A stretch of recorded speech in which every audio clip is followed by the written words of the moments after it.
5 August fascist সরকারের পতনের পর দেশজুড়ে এক অনিশ্চয়তা তৈরি হয়। এই পরিস্থিতিতে দায়িত্বশীলভাবে জনসম্মুখে আসেন বাংলাদেশ সেনাবাহিনীর প্রধান জেনারেল ওয়াকারুজ্জামান। দেশের স্থিতিশীলতা ও জনগণের জানমালের নিরাপত্তা নিশ্চিত করতে তার নেতৃত্বে সব রাজনৈতিক দল ও সংশ্লিষ্ট পক্ষের সঙ্গে আলোচনা করে একটি অন্তর্বর্তীকালীন সরকার গঠন করা হয়। এই সরকার প্রশাসনকে কার্যকরভাবে পরিচালনা ও দেশের আইন শৃঙ্খলা রক্ষায় সেনাবাহিনীর সহায়তা গ্রহণ করে।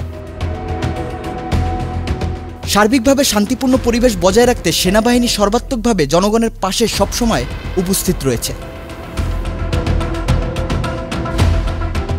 এই প্রেক্ষাপটে উদ্বেগজনকভাবে লক্ষ্য করা যাচ্ছে কিছু ভারতীয় গণমাধ্যম ও ইউটিউব চ্যানেল বাংলাদেশ সেনাবাহিনীকে হেয় প্রতিপন্ন করতে উদ্দেশ্যপ্রণোদিত মিথ্যা ও ভিত্তিহীন প্রতিবেদন প্রকাশ করে যাচ্ছে।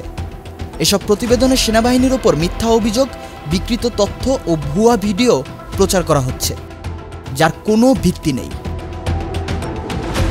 বাংলাদেশ সেনাবাহিনী এই সকল মিথ্যা প্রতিবেদন চিহ্নিত করে তাদের অফিসিয়াল ফেসবুক পেজে প্রকাশ করেছে।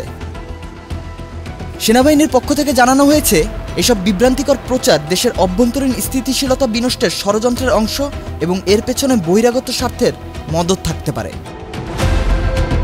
সেনাবাহিনী দেশবাসীকে আহ্বান করেছে তারা যেন ভুয়া তথ্য ও অপপ্রচারে কান না দেয় এবং যাচাই ছাড়া কোনো তথ্য বিশ্বাস না করে। সেনাবাহিনী পুনর্ব্যক্ত করে দেশের সার্বভৌমত্ব ও জনগণের নিরাপত্তা রক্ষায় তারা সদা প্রস্তুত এবং অন্তর্বর্তী সরকারকে সহযোগিতা করতে প্রতিশ্রুতিবদ্ধ।